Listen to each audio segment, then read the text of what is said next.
আমরা কি করছি? ফোন এসছে, ফোন রাত 1টা 2টো পর্যন্ত ফোন ঘাটছে মুসলমানের ছেলে, ফজরের নামাজ পড়েনি।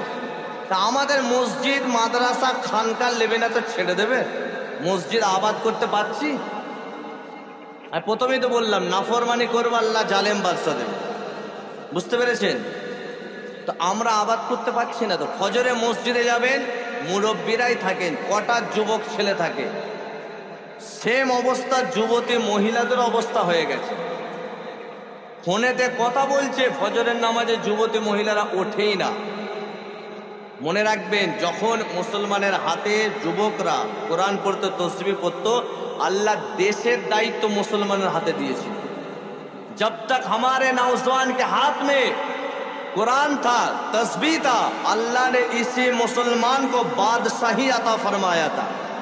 স্পেনে 1100 বছর মুসলিম রাজত্ব করেছিল। হিস্ট্রি জানেন, ইতিহাস জানেন? 1100 বছর যখন মুসলমান পশ্চিমা দেশের স্টাইল চালু করলো, পশ্চিমা দেশ কেমন চুল কাটছে, পশ্চিমা দেশের লাইফ স্টাইলটা কেমন, আমাদের মুসলমানের 90% যুবকদের লাইফ স্টাইল পশ্চিমা দেশের মতো হয়ে গেছে। কথা ঠিক না বেঠিক? জোরে বল। যখন স্পেনের যুবকরা এটা শুরু করেছিল, আল্লাহ বাদশাহী কেড়ে নিয়েছিল। যা, তোদিকে দিয়েছিলাম দেশের দায়িত্ব, তুই যখন আমার নাফরমানি করলি কেড়ে নিলাম। ওই জালেম শাসককে চেয়ারে বসালো, মুসলমানকে নির্যাতন করলে এখন নাম নিশানায় স্পেনে মুসলমানদের মিটে গেছে। কথা ঠিক না বেঠিক? সরকারিভাবে কোরআন শরীফ পড়তে দেওয়া হয় না, খবর রাখবেন। সরকারিভাবে স্পেনে যদি জানে কোরআন শরীফ পড়ছে, আপনাকে গ্রেফতার করতে পারে।